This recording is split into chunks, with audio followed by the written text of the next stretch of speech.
오늘 말씀은 누가복음 10장 38절에서 42절 말씀입니다. 봉독하겠습니다. 그들이 길 갈 때 예수께서 한 마을에 들어가심에 마르다라 이름하는 한 여자가 자기 집으로 영접하더라. 그에게 마리아라 하는 동생이 있어 주의 발치에 앉아 그의 말씀을 듣더니 마르다는 준비하는 일이 많아 마음이 분주한지라. 예수께 나아가 이르되 주여 내 동생이 나 혼자 일하게 두는 것을 생각하지 아니하시나이까. 그를 명하사 나를 도와주라 하소서. 주께서 대답하여 이르시되 마르다야 마르다야 내가 많은 일로 염려하고 근심하나 몇 가지만 하든지 혹은 한 가지만이라도 족하니라. 마리아는 이 좋은 편을 택하였으니 빼앗기지 아니하리라 하시니라. 아멘. 일반적으로 귀한 손님들이 방문하면 좋은 것으로 대접하고 싶은 마음들이 있습니다. 소중한 사람에게 소중한 음식을 이렇게 준비해서 대접하는 것 매우 귀한 일이라고 생각이 되어집니다. 그럼에도 불구하고 우리나라이란 음식 문화를 살펴보면 먹는 일에 너무나 신경을 많이 쓰고 있는 게 아닌가 이렇게 생각이 들 때가 있어요. 우리들이 사용하는 이런 말 중에 상다리가 부러지게 차렸다 이런 말이 있습니다. 그러니까 손님이 오면 엄청나게 차리는 거죠. 그리고 먹고 나서 배가 터지도록 먹었다 그런 말을 합니다. 그리고 또 먹다가 죽은 귀신은 때깔도 좋다. 그러니까 먹는 것을 굉장히 소중하게 생각하는 거죠. 근데 아세요? 무엇을 먹는가보다 더 중요한 것은 누구랑 함께 먹는가가 더 중요합니다. 누구랑 먹느냐. 그럼에도 불구하고 무엇을 먹을 것인가 이걸 결정하는 일이 상당히 쉬운 일이 아닙니다. 어려운 일입니다. 그래서 점심 무엇을 먹을까? 이거 고민하죠. 토요일날 사역자들끼리도 점심 먹으러 갈 때마다 하는 고민이 이런 고민입니다. 오늘은 무엇을 먹을까? 신방 갈 때 각 가정에 하나님의 말씀을 들려주고 가정의 기도 제목과 형편들을 살피잖아요. 그런데 오늘 신방 오면 무슨 말씀을 어떻게 들려줄까 이런 데 대한 사모함과 관심이 컸으면 좋겠는데 어떤 분들은 간혹 말씀을 사모할 때마다 오늘 이렇게 많은 분들이 오시는데 어떤 음식을 준비할까? 또 신방 가시는 분들도 오늘 어떤 음식을 가서 먹을까? 이런 데 관심을 더 두는 경우도 있습니다. 지금은 각 가정에서 식사를 준비하지 않고 그 음식점에서 먹으니까 훨씬 더 편해졌는데 저 신학교 다닐 때 신방회관에서 이렇게 공부하는 시간이 있거든요. 그때 이런 이야기를 합니다. 목사는 말 밥통을 가지고 있어야 된다. 왜냐하면 신방하면 엄청 차리니까 주는 대로 다 먹어야 기분 좋아하니까 무지 많이 먹어야 된다는 거예요. 좋은 것으로 대접하는 것 아름답고 감사한 일입니다. 그러나 너무 과하게 느껴지거나 또는 말씀을 사모하는 일보다 먹는 일이 더 앞선다면 문제가 있습니다. 좀 검소하게 먹고 검소하게 입고 검소하게 가꾸고 살았으면 좋겠습니다. 제가 선교사의 삶을 살아보기 전에는 저도 멋진 곳에서 식사하는 것을 그렇게 크게 부담스러워하지 않았습니다. 연구단지에서 목회하다 보니까 그 기관장들이나 또는 그 외국 그 바이어들이 이렇게 왔을 때 대접하는 그런 중소기업 대표들이나 이런 분들하고 함께 식사할 기회가 많이 있었어요. 그러다 보니까 중국집에 가서 풀코스 먹어보셨나요? 참치 횟집에 가서 풀코스 상당히 비쌉니다. 끝나고 나올 때 언뜻 눈으로 이렇게 보면 굉장히 비싸요.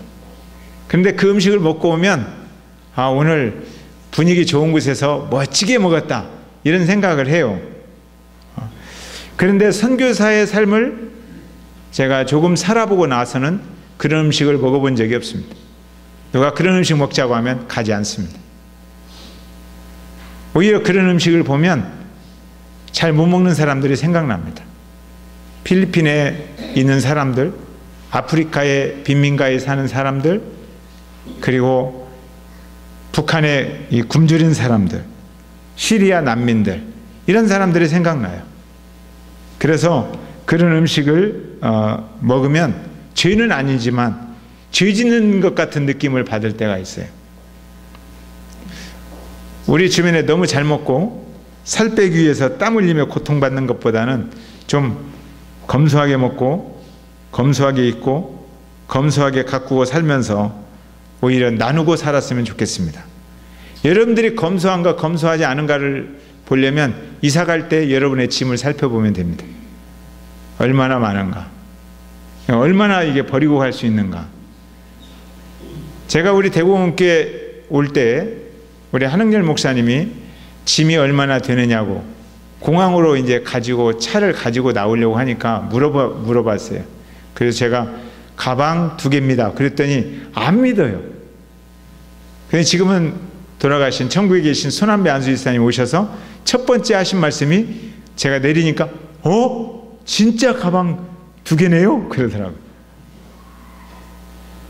그리고 제가 이제 와서 여기에서 짐을 이제 사택에서 꾸리기 시작했습니다. 근데 제가 여기 왔다고 저희 동기 목사님들이 많이 방문했어요. 근데 저는 그때 한국의 형편을 잘 몰라서 그분들에게 식사 대접을 대공원 갈비집에서 갈비로 대접했습니다. 그리고 그 이후로 지금까지 갈비를 대접 안 해요. 얼마나 갈비값이 비싼가를 그때 알고 내가 미쳤구나. 근데 그 목사님들이 와서 하시는 말씀이 정말 목사님 가방 2개뿐이네요? 그러더라고요. 제가 여기서 이사 간다면 아마 많은 짐들을 버리게 될 겁니다.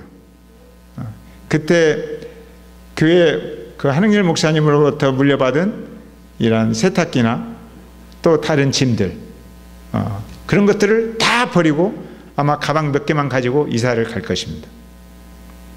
여러분들도 그렇게 살았으면 좋겠어요. 특별히 여러분들이 그 1년, 2년 안 쓰면서 바리바리 그냥 쌓아두고 가지고 있는 것들을 다 나눴으면 좋겠습니다. 그래서 검소하게 사는 훈련이 있었으면 좋겠어요. 예수님 시대에도 비슷한 일들이 있었습니다. 예수님께서 예루살렘으로 향하여 가는 길에 마르다의 집에서 머물게 되었습니다. 이 마르다는 예수님과 특별한 관계가 있는 분입니다. 나중에 죽은 지 나흘 만에 살아난 나사로의 동생이 마르다입니다. 그러니까 이 가정과 예수님은 매우 친밀한 그런 관계를 가지고 있습니다. 서로 사랑합니다. 그토록 사랑했던 예수님이 마르다의 집에 머무르는 거예요. 마르다가 얼마나 행복했겠습니까? 얼마나 기뻤겠어요? 최고의 좋은 음식으로 대접하고 싶었습니다. 이 마음이 잘못된 마음이 아닙니다. 매우 소중하고 아름다운 마음이죠. 우리 38절 한번 읽어보겠습니다. 시작.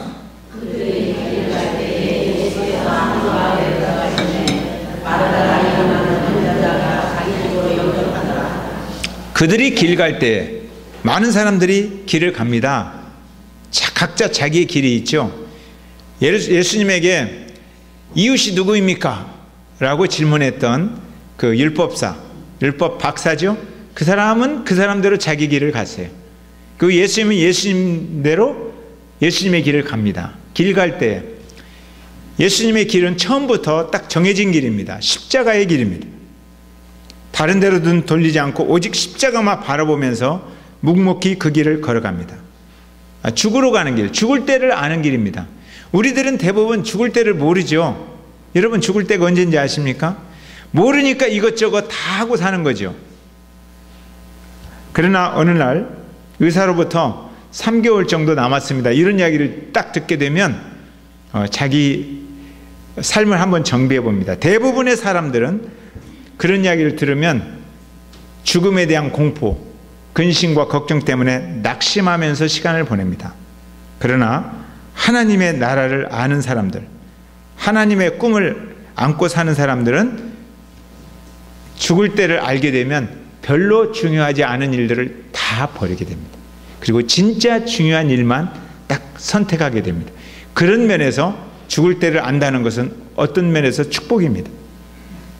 저도 암이라는 것이 찾아왔을 때 처음에는 극복하려고 힘들었지만 어느 정도 안정이 되었을 때 제 삶에 중요하지 않은 일들을 정리하는 일부터 시작했습니다. 10년 후에 무슨 선교 일을 하기 위해서 선교사 이사로 가입해서 그런 일, 회비를 보내면서 계획했던 일, 그런 일들을 과감히 끊었습니다. 교회 이후에 중요하지 않은 일들을 다 정리했습니다. 그래서 제 삶이 엄청나게 단순해졌습니다. 단순해진다는 것은 매우 중요한 일입니다. 중요하지 않은 일을 다 버릴 수 있다는 것이 얼마나 소중한지 모르겠어요. 예수님도 십자가에 죽으시러 가는 길이에요. 그러니까 중요하지 않은 이야기를 안 하는 거예요. 정말 중요한 일을 하려고 합니다. 그래서 그분과 함께하는 시간은 매우 소중합니다. 그분의 말씀을 듣고 그분과 함께하며 그분과 사랑하는 추억을 간직하는 것은 너무너무 소중한 거예요. 1분 1초가 소중한 그 시간을 마르다 집에서 보내려고 예수님이 그 집을 방문한 거예요. 마르다가 얼마나 기뻤겠어요. 사랑하고 존경하는 분을 위해서 음식을 준비할 때 그 마음도 행복한 것입니다. 그런데 보니까 그 일행이 한 명만 왔으면 좋겠는데 몇 명이에요? 제자만 12명이에요. 주변에 함께 오는 사람이 얼마나 많겠어요? 이 사람들을 대접하기 위해서 처음에는 기쁨으로 준비했는데 하다 보니까 지치는 거예요. 그래서 마음속에 동생이 좀 도와줬으면 좋겠다 생각하는데 동생이 예수님 앞에 팍 앉아서 이야기를 듣고 있는 거예요.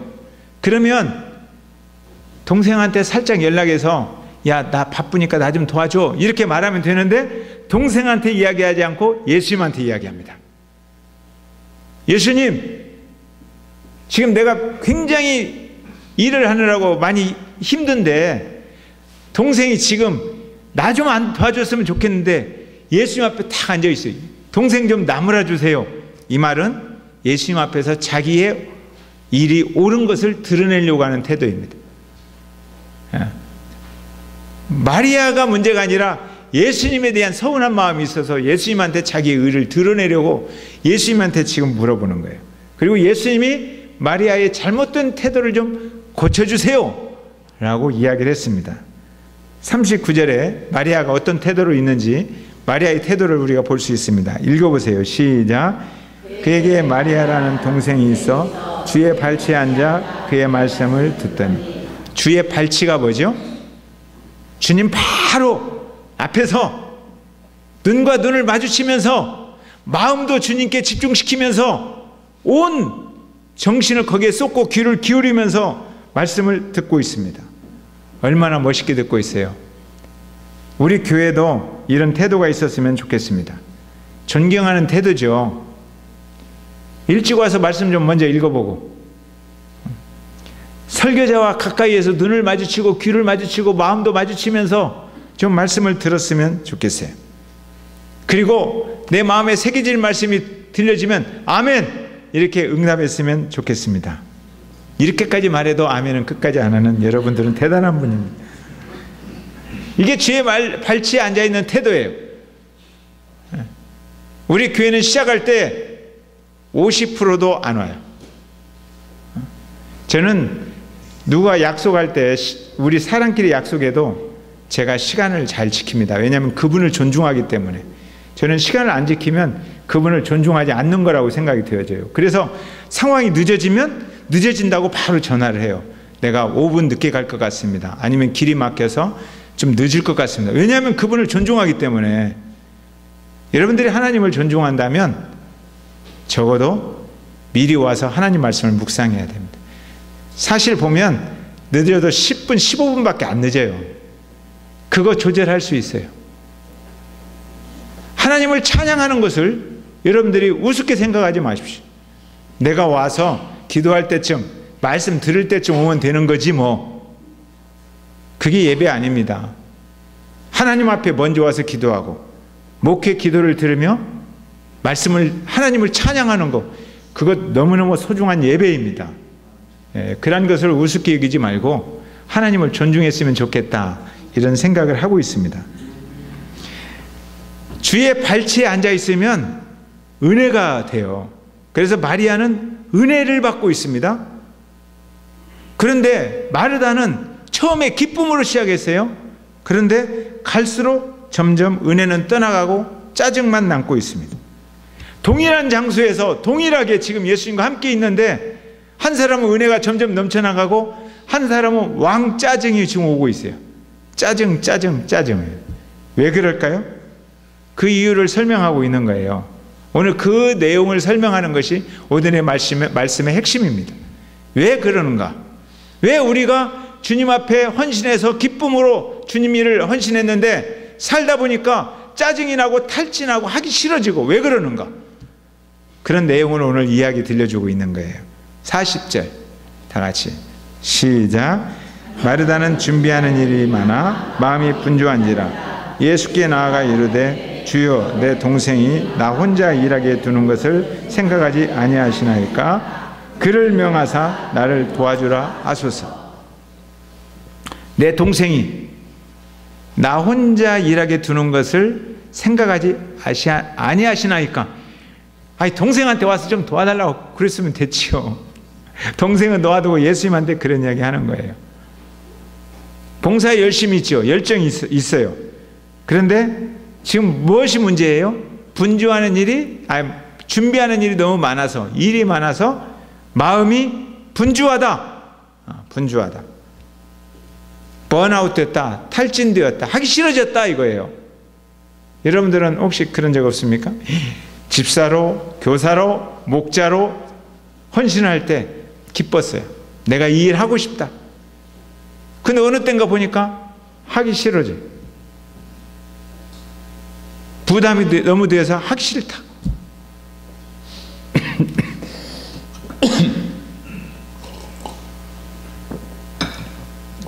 왜 그럴까? 마음이 병들었다는 거예요. 왜 그럴까? 봉사의 기쁨이 사라졌다. 섬김의 기쁨이 사라졌다. 오히려 자기를 잘 몰라주는 예수님에게 서운하다. 그래서 마리아에게 이야기하지 않고 예수님에게 이야기하는 겁니다. 실은 예수님 서운합니다, 그런 뜻이에요. 이 서운한 감정, 섭섭한 마음, 병든 거죠. 병들었어요. 그런데 예수님에 대해서 병들었고 마리아에 대해서도 병들었어요. 예수님에 대해서 병들었는데 내가 이만큼 봉사하고 열심히 일하고 있는데 나를 지금 알아주지 않고 있어요, 예수님이. 마리아에게 너 언니 혼자 수고하는데 너도 좀 가서 일해, 이렇게 안 해주는 거예요. 자기 마음을 몰라주는 거예요. 이것을 현대의학적으로 섭섭병이다, 그렇게 말하는 거예요. 이런 병이 있는지는 모르겠어요. 아산병원에 가면 안 고쳐져요, 이 병은. 사랑했던 분이 서운한 대상으로 바뀌는 거예요. 섭섭병. 오늘날 교인 중에 이런 병 많이 걸린다는 소문이 있습니다. 또 하나는 마리아에 대한 병이에요. 이 병명을 괘씸병이라고 하는 거예요. 내가 정말 지 아껴주고 보듬어 주는데 내가 힘들 때 나 좀 도와주지, 지 좋은 일만 하고 있는 거예요. 괘씸하다. 내가 얼마만큼 잘해주는데, 내가 얼마만큼 그동안 섬겨줬는데, 얼마만큼 너를 위해줬는데 나를 너무너무 몰라주는 거예요. 이 목사에게도 이런 병이 생겨요. 괘씸병. 목자다 보면 이런 병이 생겨요. 내가 정말 섬겨주고 아껴주고 배려해주고 헌신해줬는데 하나도 몰라줘. 그리고 지 좋은 일만 하고 있는 거예요. 괘씸하다. 네. 자, 41절 한번 읽어볼까요? 41절 시작. 주께서 대답하여 이르시되 마르다야 마르다야 내가 많은 일로 염려하고 근심하나. 여기서 마르다야 마르다야 두 번 불렀잖아요. 성경에서 두 번 말하는 것은 매우 중요한 것입니다. 강조하는 거죠. 진실로 진실로 그러면 매우 중요한 내용이에요. 마르다야 마르다야 너무 소중하고 너무 사랑스러운 주님의 표현이에요. 내가 너 너무너무 사랑하는데 너 지금 몰라줘서 너무너무 서운하구나. 그런데 사실은 너가 지금 내 말을 좀 들어야 돼. 준비하는 일이 너무 많아서 마음이 분주해서 많은 일로 염려하고 근심하나, 여기에서 염려하고 근심한다, 우울하고 속상하고 마음에 병이 들었다, 이런 이야기예요. 너가 마음에 병든 것은 너 때문이야. 마리아 때문이 아니라 너 때문이야. 마음이 분주하면 주의력이 산만해집니다. 집중이 안 되죠. 해야 할 일들이 많은데 어느 한 가지에 집중하겠습니까? 이것도 해야 되고 저것도 해야 되고 저것도 해야 되고. 주님의 말씀에 대한 집중력이 떨어집니다. 그리고 준비하는 일이 많으면 염려하고 근심하는 일이 많아집니다. 여러분들이 일이 많으면 염려가 많아지죠. 당연한 것이죠. 일이 많으면 몸은 한계가 있으니까 몸은 지치고 병이 됩니다. 영도 지쳐갑니다. 그러니까 주님의 은혜가 스쳐갈 여유가 없어요. 그래서 마르다가 점점 그 섬김이 힘이 들어졌습니다. 일이 너무 많아서 분주하고 일 때문에 근심이 많아지고 염려가 많아지면 잘못된 거죠. 그러면 바로 깨달아야 돼요. 뭔가 잘못되었구나. 뭐가 잘못되었어요? 삶의 우선순위가 잘못되었다. 이 일을 잘못한다는 게 아니에요. 삶의 우선순위가 잘못되었다, 이거예요. 오늘 많은 목사님들이 너무 바빠서 과로하다가 심장마비로 죽는 경우가 있어요. 제가 존경하고 좋아했던 최도식 목사님, 강릉 신흥침례 목사님도 심근경색으로 돌아가셨어요. 심장마비예요. 사람들의 이야기를 들어주는 일이 쉬운 일이 아닙니다. 특별히 사랑했던 많은 분들이 목사가 되면 우리 교인만 상담하는 게 아니잖아요. 예수 안 믿는 분도 전화할 때가 있어요. 그럼 예수 안 믿는 분들이 전화하면 더 신중하게 들어줘야 돼요. 그리고 멀리 떠난 분이 전화할 때도 있어요. 어제 그저께도 갑자기 한국이 몇 시인 줄 모르고 너무 힘드니까 전화했는데 새벽 4시 반에 제가 전화를 받았는데 졸면서 들었는데 1시간 동안 이야기를 해요. 그랬더니 1시간 동안 그냥 이야기만 들었는데 하루가 지치더라고요. 그러니까 남의 일 들어주는 일이 쉬운 일이 아니에요. 특별히 힘든 일, 즐거운 일 들어주는 건 괜찮은데 힘든 일 들어주는 것은 노동입니다. 굉장히 큰 노동인데, 제가 이 병에 걸리고 나서 암으로 건강을 잃고 나서 제 삶이 많이 잘못되었다는 것을 생각을 많이 했어요. 그래서 지나치게 바쁜 거, 지나치게 많은 일, 가지치기를 다 한 거예요. 정리해야 된다. 줄기만 남겨야 된다. 지나치게 많은 것은 지나치게 일을 열심히 하는 것, 그 욕심입니다. 간혹 어떤 분들은 자기가 바쁜 것을 자랑할 때가 있어요. 너무나 바쁘다 나. 그러니까 선교사님들 이렇게 만나러 가면 이것 때문에 바쁘고 저 사람 만나면 바쁘고 그러니까 자기 일하는 것을 이야기하고 싶은 거죠. 근데 제가 들으면서 당신은 자랑하는 게 아니라 너무 잘못 사는 삶을 지금 이야기하고 있는 거야 라고 지적을 해줘요. 너무 잘못 산다. 말씀을 깊이 묵상할 수 없을 만큼 여러분들이 바쁘다. 여러분들은 잘못 살고 있는 것입니다. 분명하게 잘못 살고 있는 겁니다. 제가 길을 걸으면서 길에게 묻고 길에서 글을 쓴다, 이렇게 글을 쓰는 거예요. 길에서. 그리고 길에서 설교 준비를 할 때가 있어요. 그때 길이 대답해 주는 거예요. 너가 함께 걸으려면, 너가 주변을 둘러보려면, 너가 생각을 너의 마음에 담아보려면, 하나님과 교제하려면 천천히 걸어라. 이렇게 길이 저에게 이야기해 주는 거예요. 천천히 걷는 것이 매우 소중한 것입니다. 삶의 우선순위가 뒤바뀐 것, 빨리 걷다가 일을 많이 하다가 삶의 우선순위가 지금 잘못되었다 그러면 반드시 멈추어서 회개해야 됩니다. 하나님의 말씀을 묵상하는 것보다 우선순위는 없습니다. 42절 한번 읽어볼까요? 시작.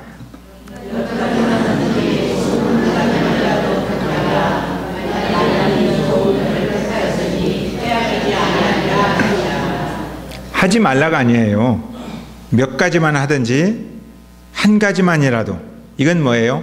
간단하게, 검소하게, 단순하게 살아라, 이런 뜻이에요. 적어도 그리스도인은 이렇게 살아야 돼요. 간단하게, 검소하게, 단순하게. 너무나 화려하게 사는 거, 그거 좋지 않습니다. 일이 너무 많아 마음이 분주하여 말씀을 소홀히 할 수밖에 없는 상황까지 갔다. 그러면 빨리 정지해야 됩니다. 내가 말씀을 소홀히 할 수밖에 없는 상황에 지금 처해 있다. 그만큼 내 일이 분주하고 바쁘다. 주님이 그렇게 말씀하는 거예요. 그렇게 살지 말라. 주님의 말씀이에요. 일을 줄이지 않으면 반드시 말씀과 멀어지게 되고, 일을 줄이지 않으면 점점 마음의 병은 깊어지고, 일을 줄이지 않으면 당신의 마음속에 말씀의 기쁨이 다가오지 않는다. 이런 이야기예요. 그리고 병 생긴다. 무슨 병이요? 섭섭하고 괘씸하고. 마리아가 잘못하고 있는 게 아니라 오히려 삶의 우선순위가 뒤틀어진 마리아의 태도가 잘못된 거예요. 식사 준비를 하는 것이 잘못된 게 아니에요. 식사 준비에 너무 집중한 나머지 말씀을 포기해버린 것이 잘못되었다, 이거예요. 지금 우리 교회도 가끔 그런 경우가 있어요. 식사 준비를 하는 목장들 참 감사합니다. 오늘도 예바라기 목장 식구들 보니까 9시 전에 9시에 다 나왔어요. 그래서 일부 예배가 오늘 20명이 넘었어요. 너무 좋더라고요. 근데 어떤 분들은 식사 준비할 때 준비하느라고 못 와요. 일부 예배를 늦어. 그러면 그날 그분은 말씀을 포기하고 식사 준비를 하는 거예요. 제가 그분에게 이야기합니다. 식사를 포기하고 말씀을 준비하세요. 말씀을 포기하고 식사 준비하는 것, 그것 잘못된 거예요. 그 섬김은 주님이 별로 기뻐하지 않는 섬김이다, 이거예요. 마리아는 주님을 너무너무 사랑했기 때문에 그분의 입으로부터 나오는 모든 말씀을 진실로 사랑했어요. 주님의 말씀을 듣고 너무 좋아서, 아니면 너무 감동되어서 향유를 주님 앞에 부은 여인이 이 마리아예요.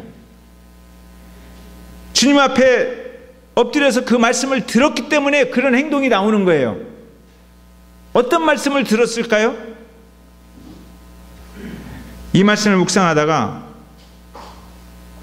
제가 지난주에 한 주간을 이렇게 보내면서 제가 주님으로부터 위로받고 싶은 말씀이 있었어요. 목사도 위로받고 싶을 때 있어요. 목사도 우울해질 때 있어요. 목사가 우울해지면 잘못된 건가요? 아니, 목사도 우울해지고 위로받고 싶을 때가 있어요. 여러분들에게 목사가 많이 위로하고 힘을 주는 말씀을 주지만 목사도 그런 말을 듣고 싶을 때가 있어요. 그래서 주님 앞에 기도했어요. 위로받고 싶습니다, 주님.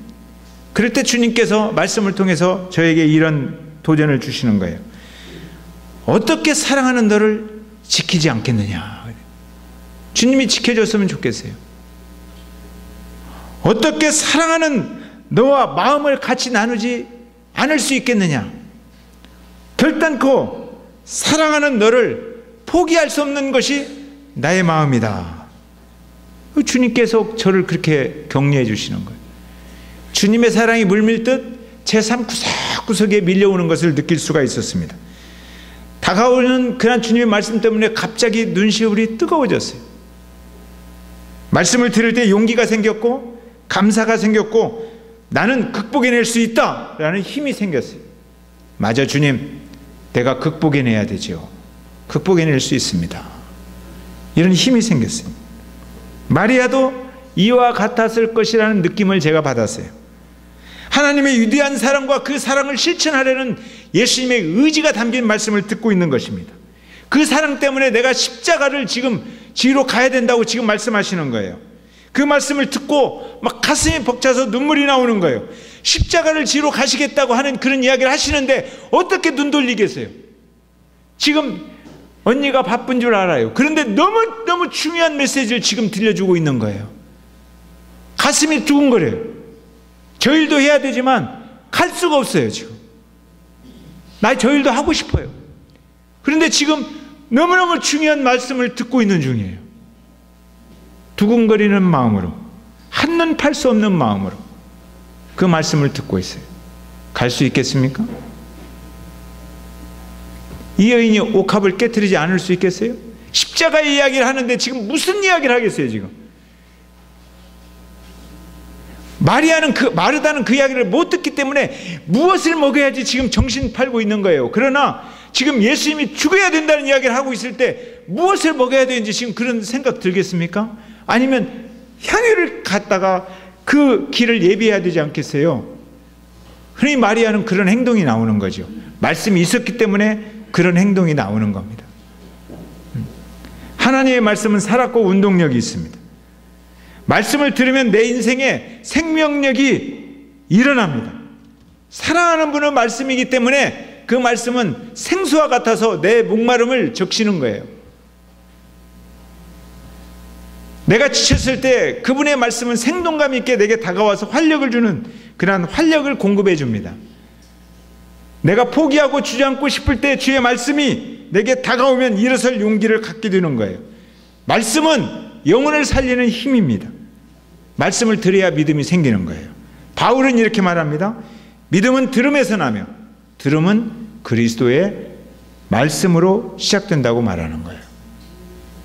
하나님의 말씀은 좌우의 날이선 검처럼 예리해서 영과 혼과 관절과 골수를 찔러 쪼갠다. 내 잘못을 도려낸다. 내 마음과 생각을 감찰한다. 이렇게 말씀하고 있습니다. 그러니까 하나님의 말씀이 있어야 내가 무엇이 잘못되었는지를 안다는 거예요. 분명히 나는 선한 일을 하고 있어요. 주님을 사랑하는 일, 그리고 영혼을 사랑하는 일, 많은 일들을 하고 있어요. 일이 잘못되었다는 게 아니에요. 그런데 그 일이 말씀을 묵상을 방해할 만큼 많다는 거예요. 그러면 잘못된 거예요. 일의 내용이 잘못된 게 아니라 일의 내용이 옳다 하더라도 하나님의 말씀을 깊이 묵상하고 그 말씀이 내 인생을 고쳐놓지 못할 만큼 바쁘다. 잘못된 인생을 살고 있다는 겁니다.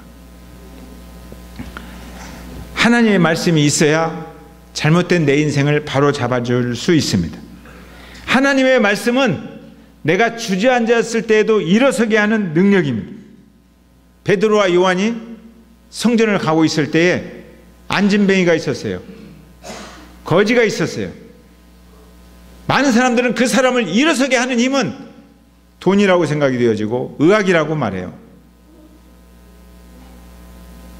없으니까 돈이 있어야 일어설 거 아니에요. 돈이 없는데 어떻게 살아요?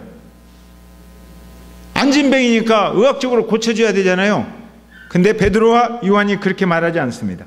그의 손을 잡고 은과 금은 내게 없거니와 내게 있는 것으로 내게 주노니 곧 나사렛 예수 그리스도의 이름 그분의 말씀으로 일어나라고 이야기합니다. 그 말씀이 들어갔을 때 굳었던 팔에 생명의 기운, 혈액의 기운, 피의 기운이 흐르기 시작했습니다. 에너지가 공급되기 시작했습니다. 그 힘이 들어가면서 그의 인생, 그의 삶 속에 지진이 일어난 거예요. 떨면서 일어난 거예요. 그는 벌떡 일어났습니다.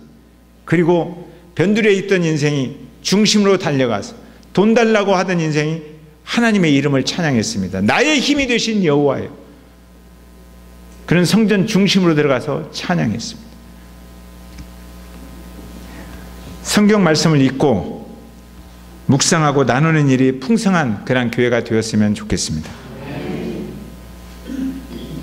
여러분들이 말씀을 읽고 그 말씀의 은혜를 받고 나누고 그런 삶을 사는 일을 못할 만큼 바쁜 일이 많다. 멈춰서서 회개하십시오. 그 일이 어떤 일이든 간에 주님을 위하고 이웃을 위하고 사랑을 위하고 나의 달란트를 마음껏 발휘할 수 있는 일이라 할지라도 주님의 말씀을 묵상할 수 없다면 멈춰야 됩니다. 설교 시간도 마찬가지예요. 우리가 예배를 통해서, 예배는 설교만 듣는 것이 예배 아니에요. 하나님 앞에 나의 마음과 정성을 드리는 거예요. 그러니까 여러분들은 헌금을 준비하고 교회 올 준비를 하는 것부터 예배예요. 와서 헌금을 봉헌하고 그리고 앉아서 묵상하고 찬양하는 것이 예배라는 거예요.